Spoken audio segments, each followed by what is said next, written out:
ரொம்ப ஈஸியாக ஸ்பீடாக டேஸ்ட்டாக ஒரு சிக்கன் பிரியாணி பண்ணணும்னு நினச்சிங்கன்னா இந்த வீடியோ ஸ்கிப் பண்ணால் பாருங்கள்.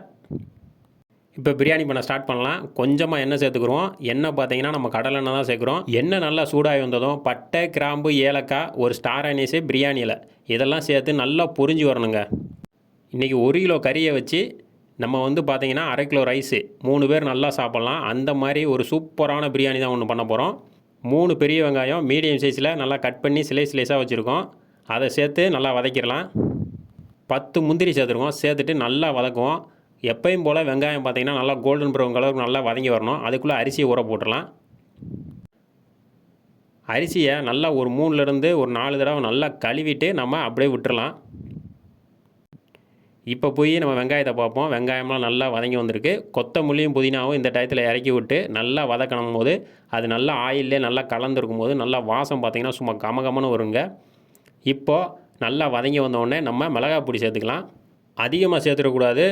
கொஞ்சமாக சேர்த்துட்டு நம்ம வேணும்னா கடைசியில் செக் பண்ணிட்டு கூட நம்ம மிளகாய் பொடி வேணும்னா சேர்த்துக்கலாம். கொஞ்சமாக இஞ்சி பூண்டு பேஸ்ட் சேர்த்துட்டு நல்லா வதக்கணும். 2 பச்சை மிளகாய், ஒரு 4 பெரிய தக்காளி, 100 கிராம் தயிர், கொஞ்சமாக உப்பு சேர்த்து நல்லா தக்காளியெல்லாம் நல்லா மசிஞ்சு வரணும். அது வரைக்கும் நல்லா வதக்கலாங்க. இப்போ பார்த்தீங்கன்னா நம்ம சிக்கன் பார்த்தீங்கன்னா பிராய்லர் சிக்கன் தான் எடுத்துருக்கோம். அதனால் வெந்து வர்றதுக்கு ரொம்ப நேரம் லேட் ஆகாது. கரெக்டாக ஒரு 5லேருந்து ஒரு 6 நிமிஷம் நல்லா வெந்து வந்தால் போதும். இப்போ பார்த்தீங்கன்னா நம்மளுக்கு தக்காளி நல்லா மசிஞ்சு வந்துடுச்சு. இந்த டயத்தில் நம்ம சிக்கனை கலந்து விட்டுருவோம். நல்லா மசாலாலாம் நல்லா பிடிக்கிற அளவுக்கு ஒரு 2 நிமிஷம் நல்லா அப்படியே மசாலாவோடு நல்லா கலந்து விடுவோம். இப்போ இதுக்கு தேவையான அளவு தண்ணி பார்த்தீங்கன்னா 1க்கு 1.5 தான் நம்ம சேர்க்க போகிறோம். ஏன்னா இந்த சிக்கன் வேகமாக வெந்து வந்துடும். அதனால் நம்ம தண்ணி அதிகமாக சேர்த்துக்கூடாது. அப்புறம் அரிசி குழஞ்சிரும். அதுக்கு தான் நல்லா தண்ணி கொதித்து வரட்டும். நம்ம தட்டு போட்டு மூடிடலாம். ஒரு 5 நிமிஷம் அப்படியே சிம்லேயே வச்சு விட்ருவோம். கறி நல்லா பார்த்தீங்கன்னா ஒரு 70% நல்லா வெந்து வந்துடும். அதுக்கப்புறம் தம் போடும் போது அதில் ஒரு 30% நல்லா வெந்துடும். ஒரு 5 நிமிஷம் கழித்து பார்க்குறோம். கறியெல்லாம் பார்த்தாலே இப்போயே கொஞ்சம் 80% நல்லா வெந்து வந்துருச்சு. இப்போ இந்த டயத்தில் நம்ம அரிசியை சேர்த்துக்கலாம். அரிசியை சேர்த்த உடனே நம்ம நல்லா பார்த்தீங்கன்னா ஹை ஃப்ளேமில் வச்சு நல்லா கொதிக்க விடணும். அதான் நம்மளுக்கு பார்த்தீங்கன்னா அந்த தண்ணியும் அரிசியும் ஈக்குவல் ஆன உடனே தான் நம்ம தம் போட ஆரம்பிக்கணும். அதனால தான் நம்ம சிம்லேயே வச்சு அரிசியை வேக விட்டோம்னா நம்மளுக்கு அரிசி குழஞ்சி போயிடும். அதனால் நம்ம கரெக்டான பக்குவத்தில் நம்ம பண்ணால் தான் அரிசி நல்லா உதிரி உதிரியாக வரும். இப்போ தட்டு போட்டு முடியாச்சு. நல்லா ஹை ஃப்ளேமில் வச்சு விட்ருக்கோம். நல்லா கொதிக்குது பாருங்கள்.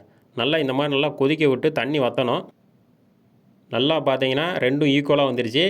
இப்போ இந்த டயத்தில் ஒரு வாழை இலையை எடுத்து அப்படியே மேலாப்பில் வச்சுட்டு ஒரு 10 நிமிஷம் அப்படியே சிம்லேயே வச்சு தோசை கல்லில் வச்சிடுறோம். ஒரு 10 நிமிஷம் கழித்து திறந்து பார்க்கலாம். வெயிட்டுக்கு நம்ம ஒரு கல் மட்டும் வச்சுருக்கோம். இப்போ பார்த்தீங்கன்னா ஒரு 10 நிமிஷம் கழித்து திறந்து பார்க்குறோம். அந்த இலையை எடுத்துகிட்டு அரிசியெல்லாம் பாருங்கள் எப்படி நிற்கிதுன்னு மட்டும் பாருங்கள். இந்த மாதிரி நின்றாலே அரிசியெல்லாம் சூப்பராக வெந்து வந்திருக்குன்னு அர்த்தம். இப்போ கறி எப்படி வெந்து வந்திருக்குன்னு நான் காட்டுறேன். அதுக்குள்ளே கொஞ்சமாக நெய் சேர்த்துக்கலாம். நெய் சேர்த்துட்டு அப்படியே லைட்டாக பார்த்தீங்கன்னா கலந்து விட்டு ஒரு 10லேருந்து 15 நிமிஷம் அப்படியே விட்டுருங்க. அதுக்கப்புறம் இந்த மாதிரி கிளறுங்க. அதான் நம்மளுக்கு அரிசி உடையாமல் இருக்கும். சூப்பராக ரெடி ஆகிடுச்சு சிக்கன் பிரியாணி. பிடிச்சிருந்தால் சப்ஸ்கிரைப் பண்ணுங்கள்.